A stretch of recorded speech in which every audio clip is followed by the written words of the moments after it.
ये first chapter का 10th example हम लोग करने वाले हैं। ठीक है, अब आइए देखते हैं क्या कहा गया है। Electric field components in figure E x, A x की पावर 1/2, ई वाई और ई जेड 0 है। ठीक है, इसका मतलब क्या है ये जान लेना बहुत ज़रूरी है। इसका मतलब है कि इलेक्ट्रिक फील्ड जो है, इलेक्ट्रिक फील्ड जो है, जो ये एक्स जो लिखा हुआ है ना, ये एक्स और ये वाई और जेड 0 क्यों है कि इलेक्ट्रिक फील्ड जो है वो इस प्लेन में है। इलेक्ट्रिक फील्ड जो है वो इस प्लेन में है, यानी कि इलेक्ट्रिक फील्ड जो है वो एक्स प्लेन में है, ना वो वाई प्लेन में है, ना वो जेड प्लेन में है। इलेक्ट्रिक फील्ड जो है उसका जो प्लेन है वो एक्स प्लेन है। ये ई एक्स सिर्फ इसीलिए लिखा गया है। ठीक है, और ए की वैल्यू क्या दी गई है, ये जो ए एक्स बाई 2 है, यहाँ पर ए की वैल्यू जो है ये है 800 न्यूटन पर कूलम। ठीक, अब ये जो x क्या है, x होगा इस x एक्सिस पे डिस्टेंस। जो आपके पास ये क्यूब दिया गया है, x एक्सिस पे डिस्टेंस के लिए ये वाला x यूज होगा। ठीक है, ये सिर्फ इस पूरे न्यूमेरिकल में, अगर आपने पिछले वीडियो पूरे देखे हैं तो मैंने क्यूब के लिए स्पेसिफिक आपको बताया था कि इलेक्ट्रिक फील्ड कैसे कैलकुलेट होता है। ठीक, हम वापस से रिपीट करेंगे, लेकिन इस पर्टिकुलर अगर आपको कोई सीखने वाली चीज है तो वो यही है। अगर आपको नहीं आता है कि x का मतलब है कि इलेक्ट्रिक फील्ड x प्लेन में है, y और z प्लेन में इलेक्ट्रिक फील्ड नहीं है, इसका फायदा क्या होगा। ठीक है, अब आप इस न्यूमेरिकल में आगे जान जाओगे। a की वैल्यू है 800 न्यूटन पर कूलम। हमको इलेक्ट्रिक फ्लक्स निकालना है क्यूब के थ्रू। क्यूब के थ्रू निकालने के लिए हम क्यूब को अलग अलग पार्ट्स में डिवाइड कर देते हैं। हम ये फर्स्ट सरफेस मान लेते हैं, ये सेकंड, ये थर्ड, ये फोर्थ, ये फिफ्थ और इसके पीछे वाली एक सिक्स्थ। क्यूब में 6 सरफेस होती है। तो अगर मुझको फ्लक्स थ्रू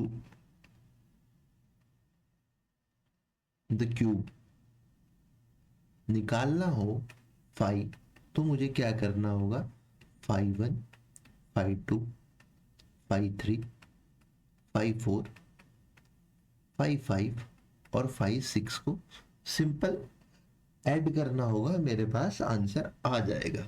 ठीक है, और इलेक्ट्रिक फ्लक्स का फॉर्मूला क्या होता है, ई ए कॉस थीटा, ये आपको पता होगा, वी नो।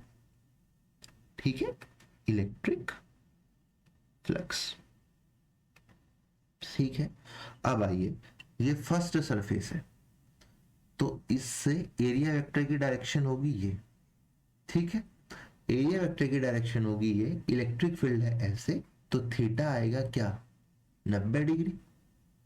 2, सेकेंड सरफेस के लिए आइए, जो एरिया वेक्टर की डायरेक्शन है वो है ये, और इलेक्ट्रिक फील्ड की डायरेक्शन है इसके अगेंस्ट में, तो यहां पर थीटा क्या आएगा, 180 डिग्री।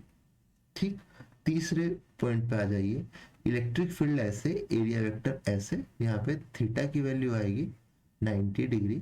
4, इलेक्ट्रिक फील्ड भी सेम डायरेक्शन में, एरिया वेक्टर भी सेम डायरेक्शन में, थीटा की वैल्यू आएगी 0 डिग्री। 5, इस पर आप विजुअलाइज कीजिए इसके सामने की तरफ, सामने की तरफ। ठीक है, ये जेड प्लेन में होगा, जेड प्लेन में। ठीक है, तो जब ये जेड प्लेन में होगा तो एरिया वेक्टर जब आप बाहर की तरफ खींचेंगे तो यहां पर भी थीटा की वैल्यू 5 और 6 के लिए आएगी 90 डिग्री। अगर थीटा की वैल्यू 90 डिग्री आ रही है सबके लिए, जो कि आई है, फाइव 1 बराबर 5, 2 नहीं 3, 3 बराबर 1 के लिए 90, 3 के लिए 90, 5 4 और 5 5 सॉरी 5 4 के लिए तो 0 आई थी, और 5 6 के लिए आई है क्या, ई ए, क्योंकि ई इलेक्ट्रिक फील्ड सबके लिए सेम है, एरिया सबके लिए सेम होगा, कोस थीटा। कोस थीटा की वैल्यू हम लोग रखेंगे क्या, 90, कोस 90 की वैल्यू होगी 0। और 5 2, मैंने बहुत डिटेल में ये जब थ्योरी पढ़ा रहा था मैंने बहुत डिटेल में समझाया था, ठीक। Phi two E A cos theta, तो ये वैल्यू आ जाएगी ई ए कॉस 180। ई की वैल्यू क्या दी हुई है, ई की वैल्यू क्या दी हुई है बताइए, देख लेते हैं हम। ठीक, ई की वैल्यू है, ई एक्स है, मैं ई ए लिख दूंगा तो ये आएगी 800, ठीक। ये वैल्यू जो है ना, ये वैल्यू ए की वैल्यू यहाँ पे दी गई है, यहाँ पे ये गलत लिखा हुआ है, यहाँ पे ये गलत लिखा हुआ है, ये ए की नहीं, ये वैल्यू दी गई है अल्फा की, यहाँ पे ये अल्फा बनाया गया है। ये अल्फा क्यों बनाया गया है, ये आप, है तो ये इलेक्ट्रिक फील्ड ही, बिल्कुल ये इलेक्ट्रिक फील्ड ही है, इसमें कोई भी किसी भी तरह का आपको परेशान होने की जरूरत नहीं है, ठीक है।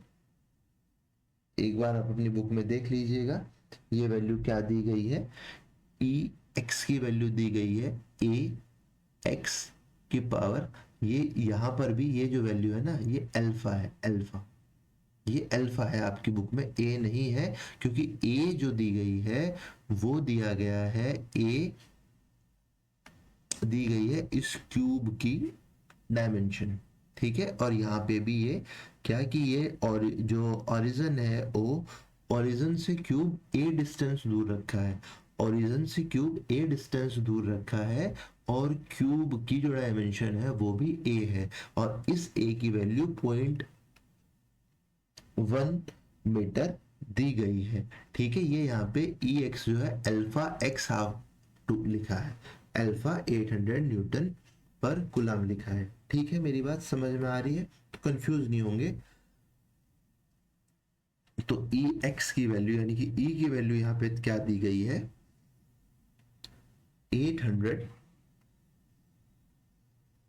ब्लू पेन ले लेते हैं हम लोग, 800, ठीक। एक्स की जगह पे कितनी वैल्यू है, ये यही तो डिस्टेंस है, एक्स की जगह मैंने बताया था कि जो है वो लेंगे हम, सेकंड वाले सरफेस के लिए बात कर रहे हैं, ए की वैल्यू एक्स की जगह पे हमने ये रखा हाफ, ए की वैल्यू क्या होगी, हम एज इट इज यहाँ पे रख दे रहे हैं, ए अभी के लिए सोल्व करेंगे, अभी के लिए रख देते हैं, ठीक। तो इसकी वैल्यू क्या आएगी, 800 ए की पावर 2 प्लस 1/2 क्या आएगा, 5/2। कोई परेशानी इसमें हो तो मुझे बताइए। कोस 180 क्या होता है, -1, तो यहाँ पे माइनस, यहाँ पे माइनस, ठीक। 5/2 की वैल्यू आ गई है -800 ए की पावर 5/2। सिमिलरली हम लोग 4 की वैल्यू निकालेंगे, वो आएगी ई ए कोस 90, कोस 90 की वैल्यू होती है 1, तो यहाँ पे ई ए, ई की वैल्यू क्या है 800। अब जो ये x है जिसकी वैल्यू हमने a रखी थी, अब मैं बात कर रहा हूँ फोर्थ सरफेस के लिए, तो a तो ये थी डिस्टेंस जहां से क्यूब शुरू था, और a डिस्टेंस फोर्थ सरफेस तक जाने के लिए ये भी तो है, a ये है, a ये है, तो टोटल इस पॉइंट से जो फोर्थ सरफेस है उसकी जो डिस्टेंस है वो है 2a, 2a की पावर हाफ, और यहाँ पे एरिया क्या है a², ठीक। 800, तो मैं बोल सकता हूँ √2 a की पावर 2 और a की पावर स्क्वायर, तो यहां भी मैं लिख सकता हूं 800 √2 a की पावर 5/2, यहां पे वैल्यू आई।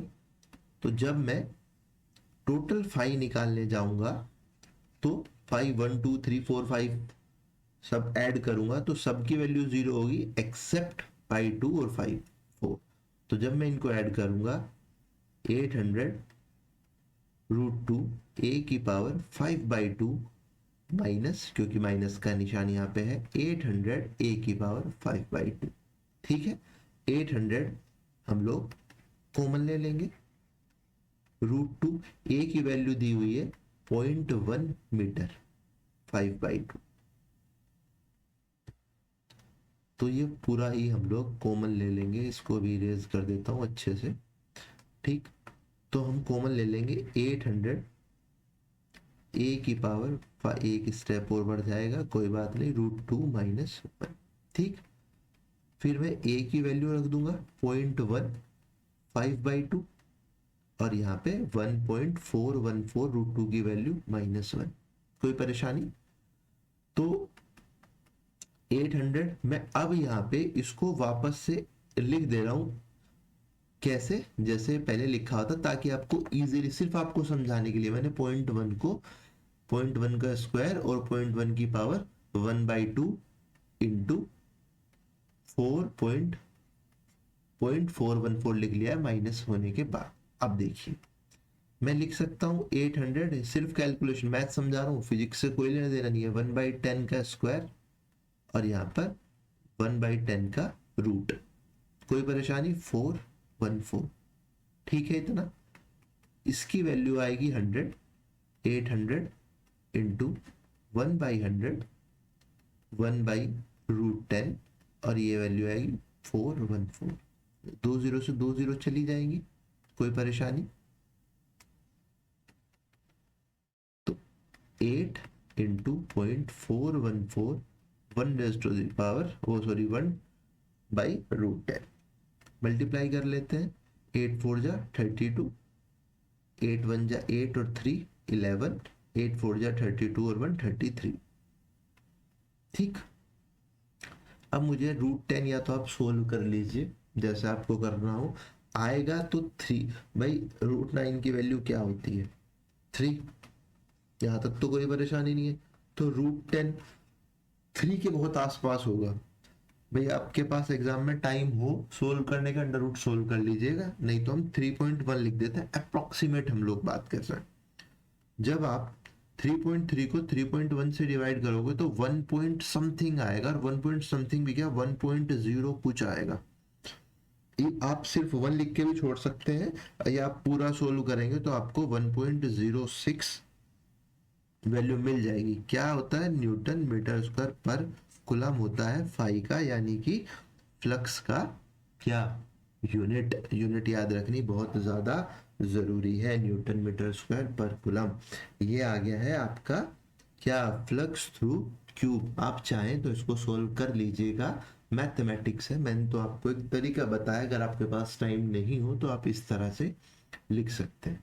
0 के बाद आप 2 3 4 कुछ भी लिख सकते हैं, मुझे इतना, मतलब मुझसे पर्सनली पूछोगे, मैं कॉपी चेक कर रहा होता हूँ तो मैं आंसर को रटता नहीं हूँ, मैं समझता हूँ कि पेपर में टाइम की जरूरत है, और कभी भी आपको इतने, अगर ऑब्जेक्टिव भी कभी भी आएंगे तो इतने क्लोज नहीं आएंगे, तो आपको समझ में आएगा 1.0 समथिंग आएगा। क्या आएगा वो, कभी आपको एक ही ऑप्शन मिलेगा हमेशा एग्जाम में, ठीक। इसने इसके सेकंड पार्ट में क्या पूछा है, the charge within the cube, ये तो आप लोग जानते ही होंगे, charge within the cube phi is equals to क्या होता है, goes according to Gauss's law. B point हम लोग सोल्व कर रहे हैं, गॉसेस लॉ। फाई क्या होता है, Q by epsilon not, Q पूछा है, ये क्या होगा, फाई एप्सिलॉन नॉट। फाई की वैल्यू क्या है, 1.06, एप्सिलॉन नोट की वैल्यू क्या है, 8.85, 10⁻⁻⁻12 coulomb square per newton meter square epsilon naught की और यूनिट होती है, और यहाँ पे हम लोग चार्ज की यूनिट क्या होगी, ठीक। इनका मल्टीप्लाई आप कर दीजिए। अगर आप मुझसे पूछेंगे मैं कैसे मल्टीप्लाई करूंगा, तो मैं तो आपको बता देता हूँ, मैं 1.85 यहाँ पे 8.9 लिखूंगा, और इसको सिंपल सिर्फ 1, मतलब मैं इसको 1 मानूंगा, इसको 8.9 मानूंगा, 10⁻⁻12। आप मुझसे पूछेंगे तो मैं 8.9 10⁻⁻12 गुलाम आंसर दूंगा। मैथमेटिक्स से सोल्व आप भी कर सकते हैं, 12th में वो मैथ सिखाना मेरा काम नहीं है, लेकिन मैं आपको बता रहा हूँ कि आपको सोल्व कैसे करना है। 06 है यहाँ पे, 06 है। एक चीज हमेशा ध्यान रखिएगा, ये गलती मैंने भी की है, अभी भी क्या करना है, जब भी ये वो अगर 5 के बाद में हो, क्योंकि 5 के ऊपर या 5 भी कोई भी हो तो उसको हम लिख लेते हैं, 1.1 लिख लीजिए, इसको 8.9 लिख लीजिए, क्योंकि यहाँ पे 5 या उससे ऊपर है। तब सोल्व करने की कोशिश कीजिए। 9, ये 9, 8 और 9 17, 8 1, तो ये आएगा 9.79, 10 raise to the power minus के 12 कूलम आपका चार्ज आ जाएगा विद इन द क्यूब। ठीक, कोई परेशानी हो तो आप लोग बता सकते। इस न्यूमेरिकल में बहुत कुछ करना नहीं था। ये तो मैंने पूरा न्यूमेरिकल इस तरह से, जब मैं आपको पढ़ा रहा था तो मैंने आपको बहुत अच्छे से बताया था। इस पूरे न्यूमेरिकल में जो सीखने वाली बात है, सिर्फ आपको थीटा पता लगना चाहिए कि थीटा कहाँ पर 90 है, कहाँ पे 180 है और कहाँ पे 0 है। फर्स्ट। दूसरा, जिसमें आपको मुझे नहीं लगता कंफ्यूजन होना चाहिए, लेकिन कुछ बच्चों को अगर कंफ्यूजन होता है तो सिर्फ यहीं पे ई एक्स का मतलब होगा कि जो एक्स एक्सिस है वो डिस्टेंस आपको लेनी है एक्स की जगह पे। एक जगह पे हमने ए ली जब हम यहाँ पर निकाल रहे थे इस वाली सरफेस के लिए, और जब हम फोर्थ सरफेस के लिए निकाल रहे थे तो ए और ए हमने वो 2 ली। इसके अलावा इस न्यूमेरिकल में कुछ भी नहीं था। ओके।